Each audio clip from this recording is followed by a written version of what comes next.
মুফতি মোহাম্মদ আলী সাহেব যেই কথাটা বলেছেন, আমিও ওই কথার সাথে একাত্মতা ঘোষণা করে যে আমরা অনেক কৃপণ, আমরা অনেক সংকীর্ণ মনা। আমাদের এত বড় ব্যক্তিত্ব, যিনি একদিকে হাদিসের মসনদ আলোকিত করেছেন, যিনি হাকিমুল উম্মাত শাহ আশরাফ আলী থানভী রহমতুল্লাহ আলাইহির ফুয়ুজ ও বারাকাত দেশ বিদেশে বিলিয়েছেন, আবার পাশাপাশি ইসলামকে সংসদ পর্যন্ত অত্যন্ত শক্তিশালীভাবে পৌঁছিয়েছেন।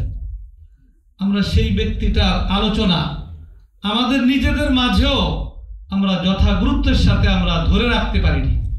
এটা আমাদের একটা সংকীর্ণতা, আমি বলবো এটা আমাদের গাফলত নয়, এটার মধ্যে আমাদের সংকীর্ণতা রয়েছে। এর মধ্যে এই সংকীর্ণতা থেকে আমরা যখন উঠতে পারবো, তখন আমরা আমাদের বাংলাদেশের আবার আমাদের পূর্বসূরীদের হারানো সেই গৌরব আমরা ফিরিয়ে আনতে পারবো।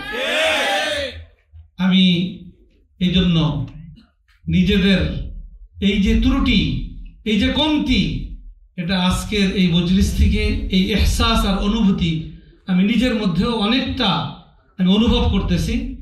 আমি আশা করব বেফাকুল মাদারিসিল আরাবিয়া বাংলাদেশ আজকে বাংলাদেশে কওমি মাদ্রাসার বৃহৎ প্ল্যাটফর্ম, এর স্বপ্ন যাদের মাধ্যমে এর স্বপ্নের সূচনা হয়েছিল, তাদের অন্যতম ব্যক্তিত্ব হল হযরত আল্লামা আতহার আলী রহমতুল্লাহ আলাইহি। কিন্তু আজকে আমরা এই বেফাকের মধ্য দিয়েও আল্লামাকে আমাদের এই গণ্ডির ভিতরে যেভাবে তার পরিচিতি থাকা দরকার ছিল, সেই ক্ষেত্রে আমরা অনেক পিছিয়ে আছি। তো আমি আশা করব আলহামদুলিল্লাহ এই বইয়ের মধ্য দিয়ে আমাদের সামনে আল্লামা আতহার আলী রহমতুল্লাহ আলাইহি তার জীবনটা আবার নতুনভাবে আমাদের সামনে আসছে। আমরা নিজেরা পড়ব এবং আমরা আমাদের ছাত্রদের মধ্যে এই বইয়ের প্রতি সকলকে উদ্বুদ্ধ করব এবং আমরা প্রাতিষ্ঠানিক এবং আনুষ্ঠানিকভাবে সিদ্ধান্ত গ্রহণ করে আমাদের এই পূর্বসূরি এই সকল উজ্জ্বল নক্ষত্রগুলাকে আবার আলোকিতভাবে কিভাবে আমাদের সামনে আবার তুলে ধরা যায়, এর জন্য আমরা সচেষ্ট হব। আর রাষ্ট্রীয়ভাবে আমরাই পিছিয়ে আসি, তো আমাদেরকে আর কে আছে যারা আমাদেরকে এমনি আগায় দেবে ঠেলা?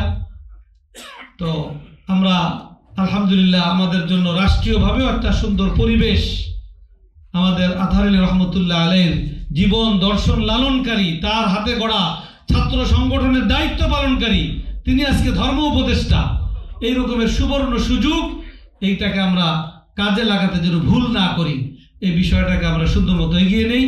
আল্লাহ রাব্বুল আলামিন আমাদের পূর্বসূরি এই সকল উজ্জ্বল নক্ষত্র আকাবিরিনদেরকে আমাদের জীবনে ধারণ করবার এবং আমাদের স্বার্থে, আমাদের সমাজ পরিবর্তনের স্বার্থে সমাজের সামনে তাদেরকে যথাপযুক্ত মর্যাদার সাথে তুলে ধরবার আল্লাহ তাআলা আমাদেরকে তৌফিক দান করুন। আজকের এই সুন্দর আয়োজনের জন্য এবং এই সুন্দর বই উপহার দেওয়ার জন্য লেখক এবং আয়োজক সকলকে আন্তরিক মোবারকবাদ জানাই। প্রকাশনার জন্য মাকতাবাতুল আজহারকেও ধন্যবাদ জানিয়ে আমার আলোচনা এখানে শেষ করছি। ওয়া আখিরু দাওয়ানা আলহামদুলিল্লাহি রাব্বিল আলামিন।